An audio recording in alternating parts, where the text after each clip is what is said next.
Nah, di video kali ini kita akan membahas mengenai kuartil.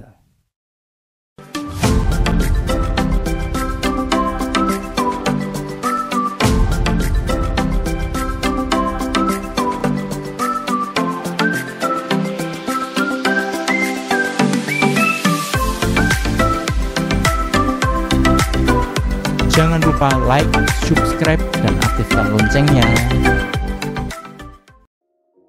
Di video sebelumnya, kita sudah belajar mengenai ukuran pemusatan data, yaitu kita sudah belajar mengenai rata-rata, median, dan modus. Di video kali ini, kita akan membahas mengenai ukuran letak data, yaitu salah satunya adalah materi kuartil. Untuk selengkapnya, kita simak pembahasannya berikut ini. Ukuran letak data untuk materi kuartil. Selain ukuran pemusatan data, pada pengukuran statistika juga ada ukuran letak data. Jadi suatu data tidak hanya dapat dibagi menjadi dua bagian yang sama, tetapi dapat kita bagi menjadi 4 bagian atau 10 bagian atau bahkan 100 bagian yang sama. Nah, macam-macam ukuran letak data itu adalah kuartil, desil, dan persentil. Tetapi di video kali ini kita akan bahas mengenai kuartil. Untuk jenjang SMP juga pembahasannya mengenai kuartil. Untuk desil dan persentil akan dibahas untuk jenjang SMA. Nah, untuk menentukan nilai ukuran letak data, langkah yang harus kita lakukan yang pertama adalah kita mengurutkan dulu dari nilai terkecil hingga ke nilai terbesar. Kuartil.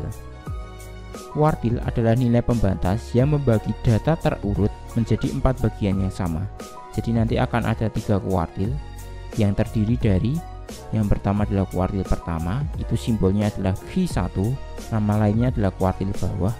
Kemudian yang kedua kuartil kedua, simbolnya Q2, nama lainnya kuartil tengah. Nah, untuk Q2 atau kuartil tengah ini nanti nilainya sama dengan median. Kemudian yang ketiga adalah kuartil ketiga, simbolnya Q3, nama lainnya adalah kuartil atas.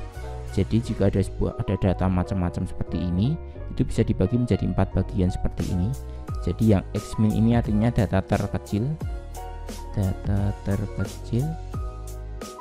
Kemudian yang X-max ini artinya data terbesar.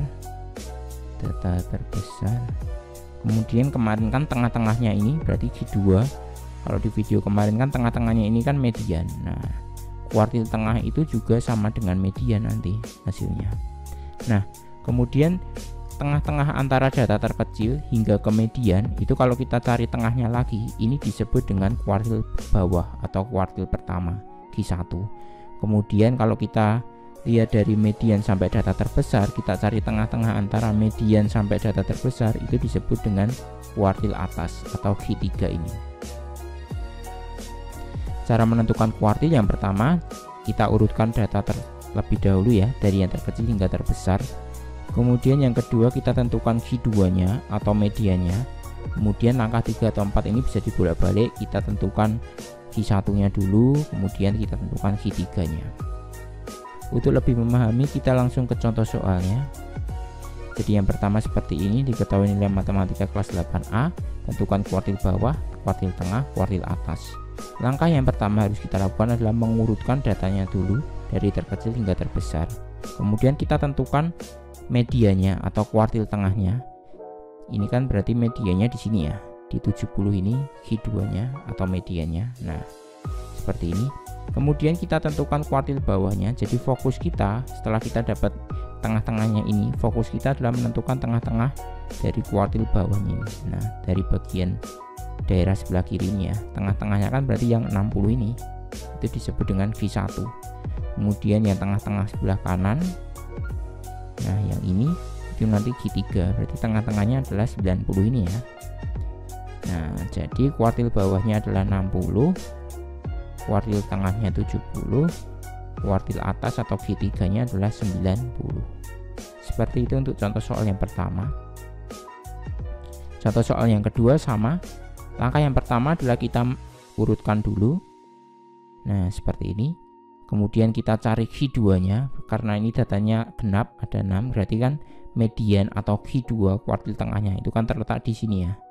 di antara 60 dan 70, sehingga nanti diperoleh Q2 nya adalah 60 tambah 70 bagi 2, berarti diperoleh Q2 atau kuartil tengahnya itu adalah 65. Nah seperti ini ya untuk kasus ini, jadi tengah-tengah antara 60 dan 70. Kemudian kita tentukan kuartil bawahnya, jadi fokus kita setelah kita udah menentukan Q2 atau medianya, kita fokusnya di sini. Nah 50, 60, 60 daerahnya ini, tengah-tengahnya kan berarti yang 60 ini kan. Nah itu disebut Q1 berarti adalah 60. Kemudian kuartil atasnya kita fokus di ini ya, daerah ini ya, kuartil atas. Berarti ini Q3 nya adalah tengah-tengahnya adalah 80, kuartil atasnya 80 atau Q3. Ini untuk contoh soal yang kedua. Kemudian contoh soal yang ketiga sama.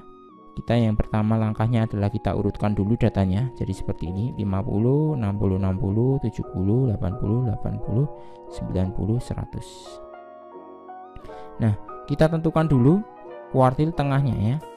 Berarti kan 1, 2, 3, 4, 1, 2, 3, 4. Berarti kan kuartilnya atau kuartil tengah atau medianya kan terletak di antara 70 dan 80 ini kan, tengah-tengahnya. Sehingga diperoleh Q2 nya adalah 70 tambah 80 bagi 2, nanti diperoleh 75. Kemudian untuk Q1 berarti kita fokusnya ke sini. Nah fokusnya yang ini. Nah berarti kan tengah-tengahnya ini kan masih genap, 50, 60, 60, 70 kan datanya ada 4 genap kan. Berarti Q1 nya terletak di antara ini kan, 60, 60 ini kan, terletak di antara 60, 60 ini. Berarti Q1 nya diperoleh 60 tambah 60 bagi 2 juga nanti hasilnya adalah 60. Kemudian untuk Q3 kita fokusnya di sini.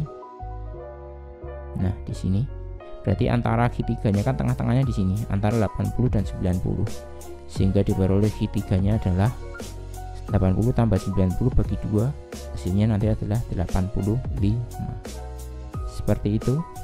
Jadi kuartil bawahnya itu adalah 60, median atau kuartil tengahnya 75, Q3 atau kuartil atasnya diperoleh 85. Ini untuk contoh soal yang ketiga. Contoh soal yang keempat seperti ini, kita urutkan dulu. Nah seperti ini ya. Kemudian kita tentukan Q2 nya, berarti kan Q2 nya ini ada 1, 2, 3, 4, 1, 2, 3, 4, berarti di sini ya Q2 nya ya. Nah atau medianya 80 berarti. Kemudian kita fokus untuk mencari Q1 berarti ya udah sampai sini. Fokus kita di sini, berarti tengah-tengahnya ini kan berarti ada di sini, tengah-tengahnya. Berarti Q1 nya adalah tengah-tengah antara 60 dan 70, berarti 60 tambah 70 bagi 2 diperoleh kuartil bawahnya adalah atau Q1 nya adalah 65.